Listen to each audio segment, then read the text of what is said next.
नमस्कार दोस्तों, एक आपको मैं कहानी सुनाने जा रहा हूँ। बहुत ही मज़ेदार कहानी है, उसको लास्ट तक जरूर सुनना। एक बाघ और गधे में दोनों में लड़ाई हो जाती है एक घास के ऊपर। तो बाघ कहता है कि घास हरी है और गधा कहता है कि घास नीली है। दोनों में बहस हो जाती है। दोनों एक ही अपनी अपनी बातों पर अड़ जाते हैं।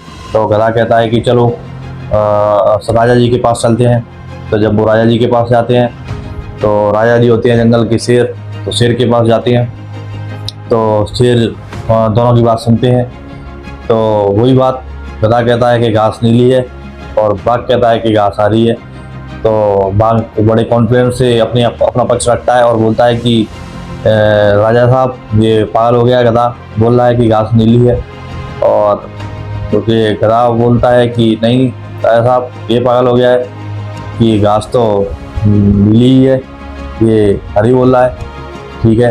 तो राजा जी ने पूरी बात सुनी और बोला, अपने जो मंत्री होते हैं और जो सजा देते हैं उनको बोला कि बाघ को 500 कोड़े मारे जाए।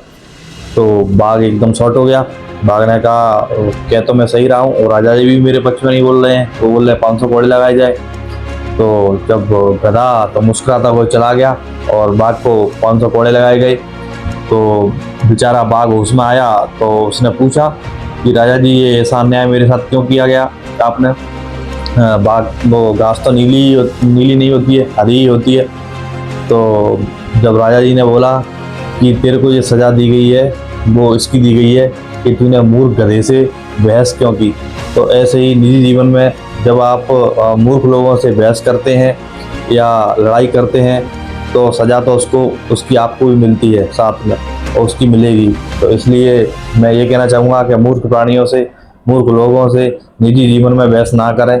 आप सुरक्षित रहें और सज़ा की भोगी ना बने। जय हिंद।